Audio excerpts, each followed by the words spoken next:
राधे राधे जी। पवित्र वचन YouTube channel में आपका हार्दिक स्वागत है। मैं हूँ कात्यायनी। आषाढ़ मास के शुक्ल पक्ष की इस एकादशी को प्रथम एकादशी, महा एकादशी, पद्मा और देवपोदी एकादशी भी कहा जाता है। इस साल 2020 में देवशयनी एकादशी की तिथि 30 जून को शाम में 7:39 से शुरू होकर अगले दिन 1 जुलाई को शाम में 5:29 पर समाप्त होगी। इस एकादशी को भगवान विष्णु जी का शयन काल प्रारंभ होने के कारण उनकी विशेष विधि विधान से पूजा होती है। पद्म पुराण के अनुसार देवशयनी एकादशी के दिन कमल लोचन भगवान श्री विष्णु जी का कमल के फूलों से पूजन करने से तीनों लोकों के देवताओं का पूजन हो जाता है। लगभग 4 माह के इस अंतराल को चतुर्मास कहा गया है। चतुर्मास में यानी गरुड़ ध्वज जगन्नाथ के शयन करने पर सभी शुभ कार्य जैसे विवाह, यज्ञ, गृह प्रवेश आदि में त्याज्य है। पुराणों के अनुसार इसके 2 बहुत ही निराले कथाएं हैं। इसका कारण यह है कि जब भगवान श्री विष्णु जी ने वामन अवतार लेकर राजा बलि से 3 पग भूमि मांगी, तब 2 पग में पृथ्वी और स्वर्ग को श्री हरि जी ने नाप दिया। तो जब तीसरा पग रखने लगे तब राजा बलि ने अपना सिर आगे रख दिया। भगवान विष्णु जी ने राजा बलि से प्रसन्न होकर उनको पाताल लोक दे दिया और उनकी दान भक्ति को देखते हुए वर मांगने को कहा। तब राजा बलि जी ने कहा, प्रभु आप सभी देवी देवताओं के साथ मेरे लोक पाताल में निवास करें। और इस तरह भगवान श्री हरि विष्णु जी समस्त देवी देवताओं के साथ पाताल चले गए। यह दिन देवशयनी एकादशी का था, इसलिए इस दिन से सभी मांगलिक कार्यों के दाता भगवान विष्णु जी का पृथ्वी से लोप होना माना गया है। ब्रह्म वैवर्त पुराण के अनुसार एक अन्य प्रसंग में एक बार योग निद्रा ने बड़ी कठिन तपस्या कर भगवान विष्णु जी को प्रसन्न किया और उनसे प्रार्थना की, भगवान आप मुझे अपने अंगों में स्थान दीजिए। लेकिन श्री हरि विष्णु जी ने देखा कि उनका अपना शरीर तो माँ लक्ष्मी जी के द्वारा अधिष्ठ है। इस तरह का विचार कर भगवान श्री हरि विष्णु जी ने अपने नेत्रों में योग निद्रा को स्थान दे दिया और योग निद्रा को आश्वासन देते हुए कहा कि आप वर्ष में 4 मास मेरे आश्रित रहेंगे। इसलिए इस तरह कहा जाता है कि इन 4 महीनों में भगवान भोलेनाथ के हाथों में आने वाली है धरती की कमान। 1 जुलाई 2020 बुधवार को देवशयनी एकादशी है। देवशयनी एकादशी के दिन भगवान विष्णु जी का विश्राम काल आरंभ हो रहा है। इस दिन से ही चतुर्मास आरंभ हो जाएंगे। इस बार चतुर्मास 148 दिनों का है, जो 25 नवंबर को देवोत्थनी एकादशी को समाप्त होगा। इस दिन भगवान विष्णु जी अपने शयन कक्ष से बाहर आ जाएंगे। आपने देखा, इस बार चतुर्मास 148 दिनों का है, यानी कि 4 मास से अधिक और लगभग 5 माह की है। इस बार इस साल में अधिक मास यानी मलमास भी है। मान्यता है कि जिस वर्ष 24 एकादशी के स्थान पर मलमास के होने से 26 एकादशियां होती हैं, तो चतुर्मास अधिक लंबा होता है। इसी कारण इस बार चतुर्मास की अवधि लगभग 5 माह की रहेगी।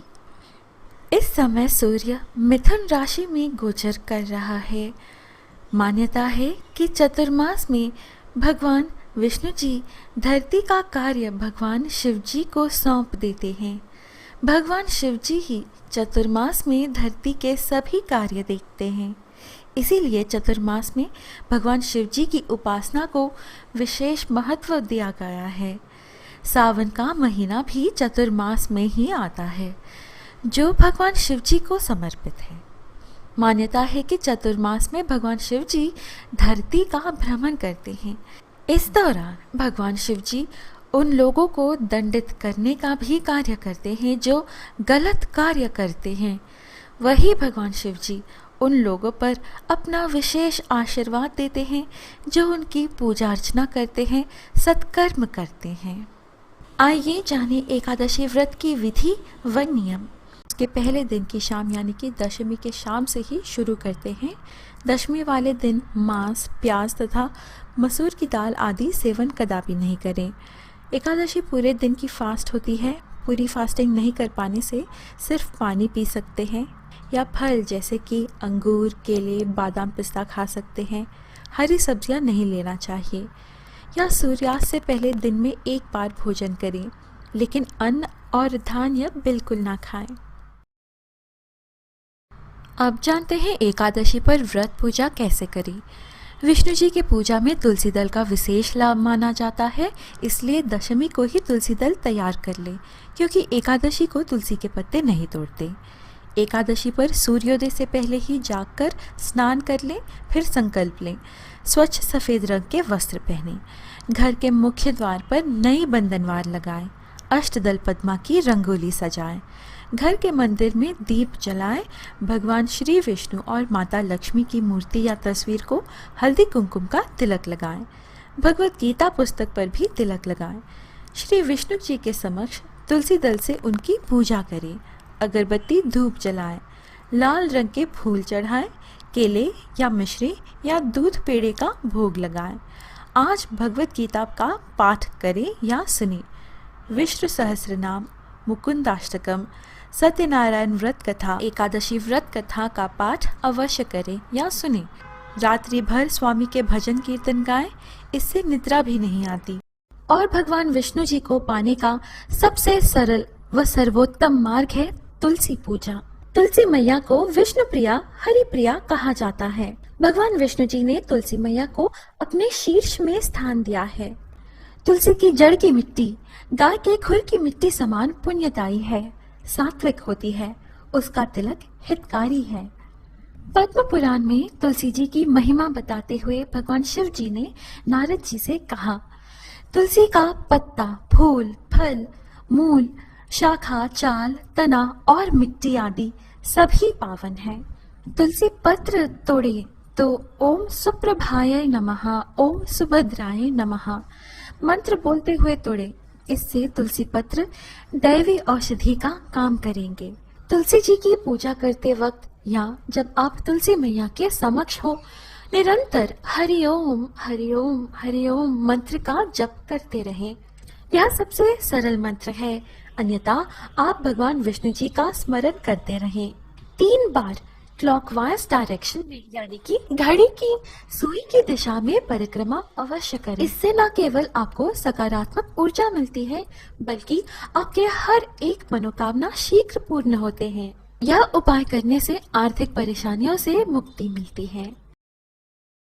चलिए अब जानते हैं एकादशी व्रत पारण विधि। द्वादशी के दिन सूर्योदय के बाद ब्राह्मण को पहले भोजन कराना चाहिए। ऐसे संभव ना हो तो ब्राह्मण भोजन के निमित्त कच्चा सामान मंदिर में या सुपात्र ब्राह्मण को थाली सजाकर देना चाहिए। एकादशी व्रत का पारण हरिवासर के समाप्ति पर ही की जाती है। अब वीडियो के आखिरी सेक्शन में जानेंगे एकादशी व्रत उद्यापन विधि। उद्यापन एकादशियों का व्रत करने के पश्चात किया जाता है। बिना उद्यापन किए कोई व्रत सिद्ध नहीं होता।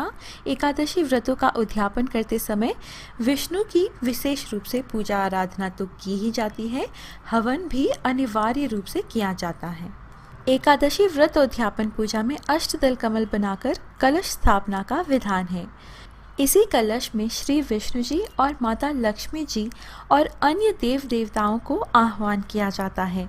इसके पश्चात मंत्रों का स्तवन करते हुए एक एक करके भगवान को सभी सेवाएं, वस्तुएं अर्पित की जाती हैं और इसके बाद हवन किया जाता है। वास्तव में ये सभी कार्य तो पूजन कराने वाला आचार्य अथवा ब्राह्मण ही करता है। आप तो भक्तिपूर्वक पंडित जी द्वारा बतलाए जाने वाले क्रियाएं ही करेंगे। प्रिय मित्रों, एकादशी का व्रत सभी व्रतों में उत्तम फलदायी माना गया है। दोस्तों, आपने यह वीडियो एंड तक देखा है, इसलिए आपका बहुत बहुत आभार। आशा करती हूँ कि यह जानकारी आपको अच्छी लगी। इस तरह के और वीडियोस पाने के लिए हमारे चैनल पवित्र वचन को सब्सक्राइब कर लें। अभी मुझे इजाजत दीजिए दोस्तों, हम फिर मिलेंगे अगली वीडियो में। स्वस्ति।